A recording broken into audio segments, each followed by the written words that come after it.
Today GK के official YouTube channel में आपका स्वागत है।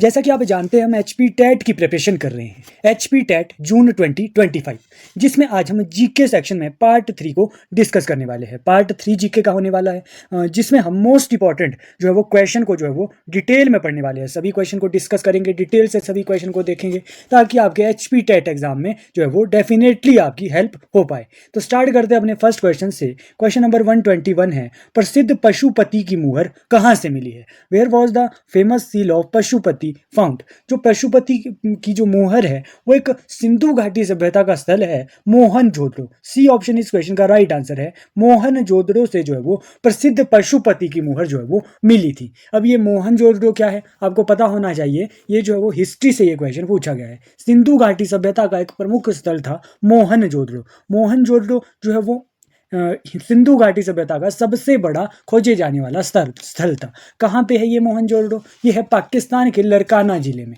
ओके जी, कई बार एग्जाम में आता है कि मोहनजोदड़ो जो है वो किस नदी के किनारे है? सिंधु नदी के किनारे है। मोहनजोदड़ो जो शब्द है उसका अर्थ कई बार पूछा जाता है, वो है मृतकों का टीला। खोज मोहनजोदड़ो की किसने की थी? राखल दास बनर्जी ने की थी, 1922 में की थी। इतने पॉइंट्स आपको मोहनजोदड़ो से रिलेटेड जो है वो पता होने चाहिए। और ये जो प्रसिद्ध पशुपति की मुहर है, ये भी जो है वो मोहनजोदड़ो से मिली थी। ये मोहनजोदड़ो जो है वो सिंधु घाटी सभ्यता का एक प्रमुख स्थल था। क्वेश्चन पूछने वाला आपसे जो है वो अन्य जो सिंधु घाटी सभ्यता के स्थल थे वहां से भी क्वेश्चन पूछा जा सकता है। जैसे कि एक इंपॉर्टेंट स्थल है हड़प्पा। हड़प्पा स्थल जो है वो सिंधु घाटी सभ्यता का प्रथम स्थल है खोजे जाने वाला।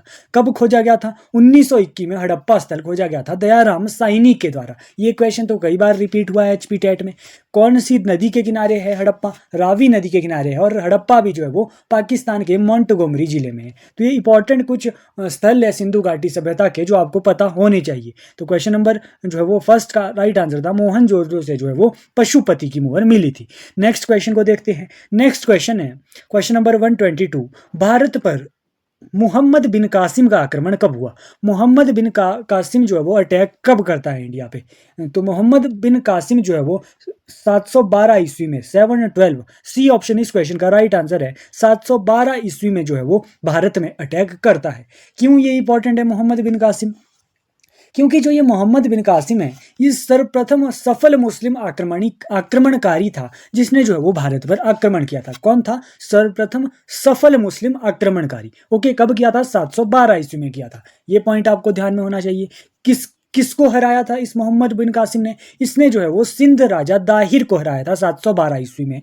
सिंध और साथ ही साथ सिंध पर इसने सबसे पहले जजिया कर भी लगाया था। क्वेश्चन आता है कि जजिया कर जो है वो सिंध पर सबसे पहले किसने लगाया था? तो हम मोहम्मद बिन कासिम ने लगाया था, जो कि प्रथम सफल मुस्लिम आक्रमणकारी था जिसने भारत पर 712 ईस्वी में जो है वो आक्रमण किया था। इतने पॉइंट क्लियर होने चाहिए। नेक्स्ट क्वेश्चन देखते हैं। नेक्स्ट क्वेश्चन है 123 क्वेश्चन, अंतर्राष्ट्रीय मातृ दिवस 2023 कब मनाया गया?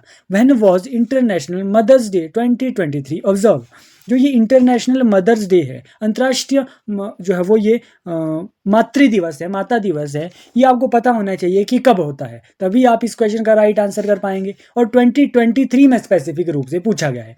तो जो ये अंतर्राष्ट्रीय मातृ दिवस है, ये सेकंड संडे ऑफ मई को मनाया जाता है। मई के महीने में सेकंड संडे को मनाया जाता है। जो 2023 में जो सेकंड संडे था वो था 14 मई को जो है वो सेकंड संडे था। तो 14 मई 2023 को जो है ये अंतर्राष्ट्रीय मातृ दिवस मनाया गया था। आपसे 2025 में हम जून 2025 की हम प्रेपरेशन कर रहे हैं, जिसमें आपसे पूछा जा सकता है कि अंतर्राष्ट्रीय मातृ दिवस 2025 कब मनाया गया या फिर कब मनाया जाएगा? तो अंतर्राष्ट्रीय मातृ दिवस जो है वो 2025 में जो है वो मातृ दिवस जो है वो 11 मई को मनाया जाएगा, क्योंकि सेकंड संडे है मई का, वो 2025 में 11 मई को जो है वो आ रहा है। तो 11 मई आप नोट करके रखेंगे। कौन सा? अंतर्राष्ट्रीय मातृ दिवस, ये आप ध्यान रखेंगे।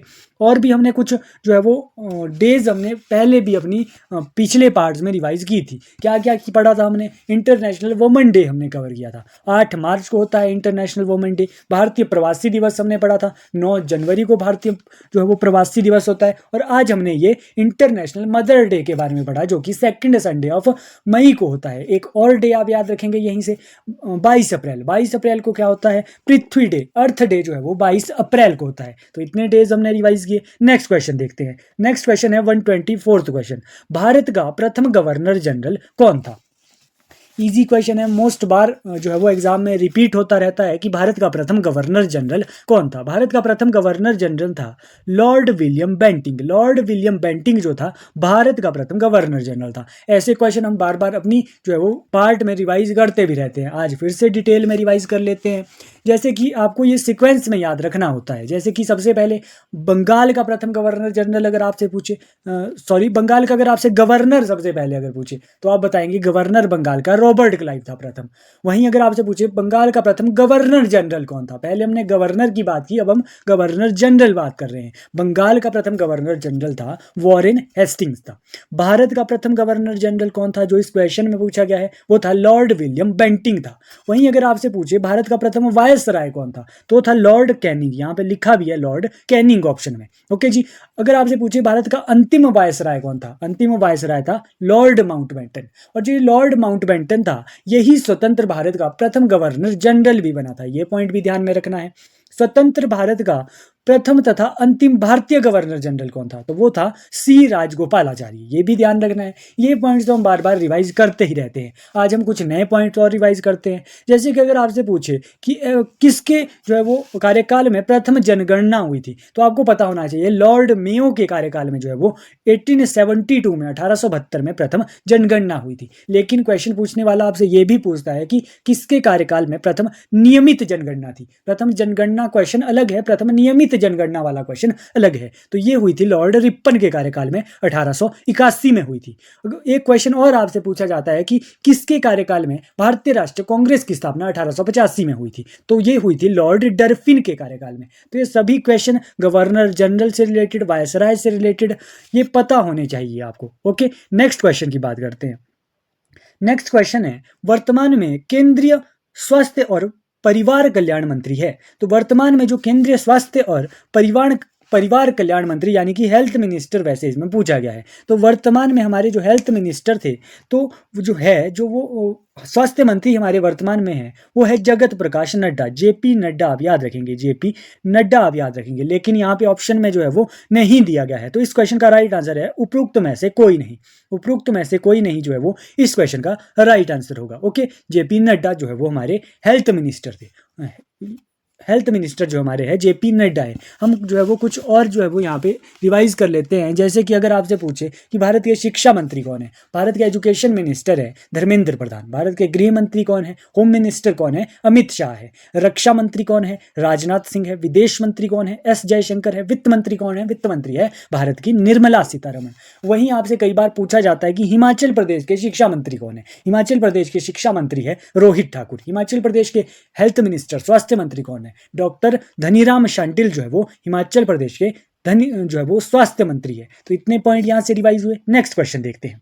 नेक्स्ट क्वेश्चन है, निम्न में से सोने का रेशा किसे कहा जाता है। जो सोने का रेशा है, गोल्ड थ्रेड जो है वो जूट को कहा जाता है। बी ऑप्शन इस क्वेश्चन का राइट आंसर होगा। जूट को जो है वो सोने का रेशा कहा जाता है। नेक्स्ट क्वेश्चन देखते हैं। नेक्स्ट क्वेश्चन है, निम्न में से कौन सी नदी डेल्टा नहीं बनाती है। कितनी ही बार एचपी टेट एग्जाम में ही ये पूछा गया है, कौन सी नदी डेल्टा नहीं बनाती। तो जो ये नर्मदा नदी है, नर्मदा नदी जो है वो डेल्टा नहीं बनाती है। ये पॉइंट यहाँ से याद हो गया। और भी हम कुछ नदियों से रिलेटेड हम आज बात कर ही लेते हैं, क्योंकि हम हिमाचल प्रदेश की नदियाँ तो बहुत बार रिवाइज करते हैं, लेकिन भारत की नदियाँ भी रिवाइज करना इंपॉर्टेंट है क्योंकि क्वेश्चन बनते हैं। अगर आपसे पूछे कि भारत की सबसे लंबी नदी कौन सी है, तो वह है गंगा नदी। वो जिसका जो है वो जो कि 2525 किलोमीटर लंबी है गंगा नदी। अगर आपसे पूछे भारत की सबसे बड़ी नदी कौन सी है, बड़ी नदी है ब्रह्मपुत्र नदी। अगर आपसे पूछे, क्वेश्चन आता है कि दक्षिण भारत की सबसे लंबी व बड़ी नदी कौन सी है, तो वो है गोदावरी नदी। गोदावरी नदी को जो है वो दक्षिण भारत की गंगा भी कहा जाता है। ओके, एक क्वेश्चन और आ जाता है कि धार्मिक आधार पर दक्षिण गंगा कौन है। धार्मिक आधार पर दक्षिण गंगा जो है वो कावेरी नदी है। ये पॉइंट भी याद रखना है। एक ये क्वेश्चन है कि कौन सी नदी डेल्टा नहीं बनाती, जो इस क्वेश्चन में पूछा गया है, नर्मदा नदी याद रखना है। एक क्वेश्चन आता है कि बिहार का अशोक कौन सी नदी है, बिहार का अशोक है कोसी नदी। उड़ीसा का अशोक उसी तरीके से महानदी है। पश्चिम बंगाल का अशोक जो है वो दामोदर नदी है। इतने पॉइंट मोस्ट इंपॉर्टेंट पॉइंट है नदियों से रिलेटेड। नेक्स्ट क्वेश्चन की बात करते हैं, क्वेश्चन नंबर 128। क्वेश्चन नंबर 128 कहता है कि भारत में सूती वस्त्रों की राजधानी कहा जाता है, कि सूती वस्त्र की जो राजधानी है, कैपिटल ऑफ कॉटन टेक्सटाइल जो है वो किसे कहा जाता है, तो जो है वो मुंबई को जो है वो सूती वस्त्रों की राजधानी कहा जाता है। ये पॉइंट यहां से ध्यान हो गया, सूती वस्त्रों की राजधानी है मुंबई। ओके, नेक्स्ट क्वेश्चन की बात करते हैं। नेक्स्ट क्वेश्चन है, देश का सबसे बड़ा प्राकृतिक बंदरगाह है, जो देश का सबसे बड़ा प्राकृतिक बंदरगाह है वो है मुंबई बंदरगाह। ये भी ध्यान रखना है, मुंबई बंदरगाह ही जो है वो सबसे बड़ा प्राकृतिक बंदरगाह है, और सबसे व्यस्ततम बंदरगाह भी जो है वो मुंबई बंदरगाह को ही कहा जाता है। ये पॉइंट यहाँ से ध्यान रखना है। जो है वो कई बार जो है वो बंदरगाह से कई बार क्वेश्चन देखने को मिलते हैं, हम यहाँ से वो भी रिवाइज कर लेते हैं जो इंपॉर्टेंट क्वेश्चन है। जैसे कि एक बंदरगाह है, ये तो हो गया देश का सबसे बड़ा प्राकृतिक बंदरगाह मुंबई बंदरगाह। एक क्वेश्चन आता है कि जवाहरलाल नेहरू बंदरगाह भी एक है, वो जो है वो महाराष्ट्र में है। जवाहरलाल नेहरू बंदरगाह जो है वो देश का सबसे बड़ा कंटेनर बंदरगाह है, यानी कि सबसे बड़ा कंटेनर बंदरगाह कौन है, महाराष्ट्र का जवाहरलाल नेहरू बंदरगाह है। एक क्वेश्चन HP टेट में ही आया था कि स्वतंत्रता के बाद विकसित किया गया पहला बंदरगाह कौन सा है। स्वतंत्रता के बाद खोजे जाने वाला जो है वो विकसित, या फिर खोजे जाने, क्या विकसित सही शब्द रहेगा, स्वतंत्रता के बाद जो विकसित किया था इंडिया ने पहला बंदरगाह वो था कांडला बंदरगाह, जिसे दीनदयाल बंदरगाह भी कहते हैं, जो कि कहाँ पे है, गुजरात के कच्छ में है। एक आता है क्वेश्चन की अरब सागर की रानी किसे कहा जाता है, अरब सागर की राजधानी कोची बंदरगाह को कहा जाता है। ये पॉइंट यहां से ध्यान हो गया। नेक्स्ट क्वेश्चन की बात करते हैं। नेक्स्ट क्वेश्चन है 130 क्वेश्चन। क्वेश्चन नंबर 130 कहता है कि क्षेत्रफल की दृष्टि से भारत का सबसे बड़ा राज्य कौन सा है, तो क्षेत्रफल की दृष्टि से सबसे बड़ा राज्य है राजस्थान। इजी क्वेश्चन है, राजस्थान जो है वो क्षेत्रफल की दृष्टि से सबसे बड़ा राज्य है। जनसंख्या की दृष्टि से अगर आपसे पूछे कि सबसे बड़ा राज्य कौन सा है, तब आप उत्तर प्रदेश बताएंगे। हम हिमाचल प्रदेश का क्षेत्रफल तो बार बार अपनी वीडियो में रिवाइज करते रहते हैं, लेकिन आज भारत का क्षेत्रफल भी रिवाइज करते हैं। भारत का क्षेत्रफल है 32,87,263 किलोमीटर स्क्वायर, 32 लाख के करीब है, जो कि विश्व के कुल क्षेत्रफल का 2.73% है। ये भी आपको याद रखना है। क्षेत्रफल की दृष्टि से भारत का कौन सा रैंक है, 7वां बड़ा देश है क्षेत्रफल की दृष्टि से भारत। सबसे बड़ा राज्य भारत का है राजस्थान क्षेत्रफल की दृष्टि से। क्षेत्रफल की दृष्टि से सबसे छोटा राज्य भी पूछा जा सकता है, जो कि है गोवा। अगर आपसे पूछे क्षेत्रफल की दृष्टि से सबसे बड़ा केंद्र शासित प्रदेश कौन सा है, तब आप बताएंगे लद्दाख। और सबसे छोटा केंद्र शासित प्रदेश क्षेत्रफल की दृष्टि से है लक्षद्वीप। यही हम जनसंख्या की दृष्टि से सबसे बड़ा राज्य हमने पढ़ा था यूपी। सबसे छोटा राज्य कौन है जनसंख्या की दृष्टि से, तो वो है सिक्किम। अगर आपसे पूछे जनसंख्या की दृष्टि से सबसे बड़ा केंद्र शासित प्रदेश यूटी कौन सी है, तो वो है दिल्ली। और सबसे छोटी यूटी कौन सी है, केंद्र शासित प्रदेश कौन सा है जनसंख्या की दृष्टि से, वो है लक्षद्वीप। तो इतने बहुत से क्वेश्चन हमने यहाँ से रिवाइज कर लिए यहाँ से। नेक्स्ट क्वेश्चन है 131 क्वेश्चन। अरब सागर की रानी किसे कहा जाता है, यही फायदा होता है डिटेल डिस्कशन का। अभी हमने पढ़ा कोची बंदरगाह को जो है वो अरब सागर की रानी कहा जाता है, कोची। ओके, ये पॉइंट यहाँ से रिवाइज हो गया। नेक्स्ट क्वेश्चन देखते हैं। नेक्स्ट क्वेश्चन है संविधान सभा की प्रथम बैठक कब हुई थी। संविधान सभा से हर बार जो है वो डिटेल में क्वेश्चन पूछा जाता है, संविधान सभा से तो इंपॉर्टेंट है। संविधान सभा की जो मीटिंग हुई थी, उस जो सबसे प्रथम मीटिंग हुई थी वो हुई थी 9 दिसंबर 1946 को, 9 दिसंबर 1946 को। इस मीटिंग में आपको एक और पॉइंट ध्यान रखना है कि एक अस्थायी अध्यक्ष चुने गए थे। क्या नाम था उन अस्थायी अध्यक्ष का, टेम्परेरी चेयरमैन जिसे कहते हैं। डॉक्टर सच्चिदानंद सिन्हा को अस्थायी अध्यक्ष चुना गया था। ये तो हुई प्रथम मीटिंग की बात। वहीं अगर हम बात करें कि सेकंड मीटिंग हुई थी, सेकंड मीटिंग कब हुई थी, 9 दिसंबर के 2 दिन बाद हुई थी, 11 दिसंबर 1946 को हुई थी, जिस मीटिंग में एक स्थायी परमानेंट अध्यक्ष जो है वो चुने गए थे। कौन से थे वो, डॉक्टर राजेंद्र प्रसाद जो थे वो दूसरी मीटिंग में 11 दिसंबर 1946 को जो है वो स्थायी अध्यक्ष चुने गए थे। एक संवैधानिक सलाहकार भी इसी दिन चुना गया था। क्या नाम था संवैधानिक सलाहकार का संविधान सभा के, वो था BN राव। ये क्वेश्चन भी आता है। एक जो है वो तीसरी मीटिंग हुई थी, उसकी डेट भी कई बार पूछी जाती है, 13 दिसंबर 1946। 13 दिसंबर 1946 को तीसरी मीटिंग होती है संविधान सभा की। इस मीटिंग में क्या होता है कि जवाहरलाल नेहरू जी द्वारा जो है वो उद्देश्य प्रस्ताव को जो है वो पेश करते हैं संविधान सभा में। जो ये उद्देश्य प्रस्ताव था, जो है वो ऑब्जेक्टिव रेजोल्यूशन था, यही जो है वो आगे जाके प्रियम्बल प्रस्तावना का आधार बना था। तो ये पॉइंट भी यहाँ से ध्यान होना चाहिए। ये सभी पॉइंट्स हमने संविधान सभा से रिलेटेड रिवाइज कर ली। ओके जी, अगर आपको जो है वो इन वीडियोज़ की PDF चाहिए या फिर कुछ डिटेल्ड वीडियो चाहिए साइकोलॉजी सेक्शन की मिलेगी तो आप क्या कर सकते हैं कि टुडे जीके के इंस्टाग्राम पेज के साथ जो है वो आप जुड़ सकते हैं। डिस्क्रिप्शन में आपको लिंक मिल जाएगा, वहाँ पे आप क्या कर सकते हैं कि डीएम कर सकते हैं, मिनिमम कॉस्ट पे पीडीएफ प्रोवाइड कर दी जाएगी। टुडे जीके के टेलीग्राम के साथ भी जो है वो आप जुड़िए। टेलीग्राम में आप सर्च कर सकते हैं टुडे जीके 97, आपको जो है वो टेलीग्राम चैनल मिल जाएगा। नेक्स्ट क्वेश्चन की यहाँ पे बात करते हैं। नेक्स्ट क्वेश्चन है किन्नौर जिले में कितने विधानसभा क्षेत्र है। एचपीजीके का क्वेश्चन है, किन्नौर जिले में जो है वो कितने विधानसभा क्षेत्र है। सिर्फ एक विधानसभा क्षेत्र है किन्नौर जिले में। हम यहाँ से विधानसभा की जो सीट्स है उन्हें रिवाइज कर लेते हैं एक बार, क्योंकि अक्सर क्वेश्चन बन जाता है यहाँ से। 68 सीट है हिमाचल प्रदेश में, जिनमें जो है वो किन्नौर में एक सीट है, लाहौल स्पीति में भी एक सीट है, एसटी की सीट्स है दोनों जिलों में। एक आप याद रखेंगे कांगड़ा जिले में जो है वो विधानसभा की सबसे ज़्यादा सीटें है, कितनी है 15 है। मंडी में है 10, शिमला में है 8, बिलासपुर और कुल्लू में है 4, किन्नौर लाहौल स्पीति में हमने पढ़ा एक एक है सीट है। सिरमौर, सोलन, चंबा, हमीरपुर और ऊना, जो ये 5 जिले हैं, इनमें जो है वो 5 सीट्स है विधानसभा क्षेत्र। ओके जी, एक क्वेश्चन और आता है कि कितने सीट्स जो है वो शेड्यूल्ड ट्राइब के लिए रिजर्व है। तो 3 सीट्स एसटी के लिए रिजर्व है, एक किन्नौर की सीट है, एक लाहौल स्पीति की सीट है, भरमौर की सीट है, और जो 17 सीट्स है वो शेड्यूल्ड कास्ट के लिए जो है वो रिजर्व है। ये भी ध्यान में होना चाहिए। नेक्स्ट क्वेश्चन की बात करते हैं। नेक्स्ट क्वेश्चन है संजय विद्युत परियोजना किस जिले में है। जो ये संजय विद्युत परियोजना है ये हमें किन्नौर जिले में देखने को मिलती है।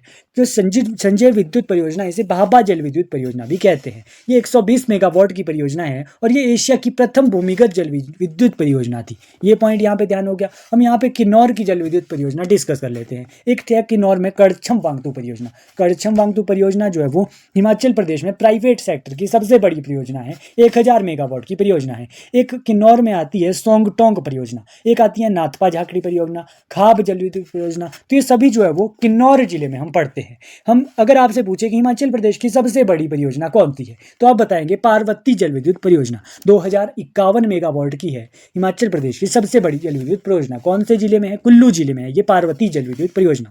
अगर आपसे पूछे कि भारत सरकार की सबसे बड़ी जल विद्युत परियोजना कौन सी है तो भारत सरकार की सबसे बड़ी जो परियोजना है भारत सरकार की वो है लारजी जल विद्युत परियोजना। ये भी कहाँ पे है, ये है कुल्लू जिले में है, ये लारजी जल विद्युत परियोजना है। वहीं एक क्वेश्चन और आता है कि सबसे पहले जो है वो भारत सरकार की बनाई गई जो है वो परियोजना कौन सी है तो है गिरिबाटा जल विद्युत परियोजना। सिरमौर में ये जल विद्युत परियोजना है। तो इतने पॉइंट आपको यहाँ से हाइड्रो इलेक्ट्रिक प्रोजेक्ट से भी रिवाइज हमने करा दिए। तो हमने जो है वो आज डिटेल में ये 15 क्वेश्चन को रिवाइज किया। ऐसी ही वीडियो देखने के लिए टुडे जीके के चैनल को लाइक, शेयर और सब्सक्राइब करें। Thank you so much. मिलते हैं नेक्स्ट वीडियो में।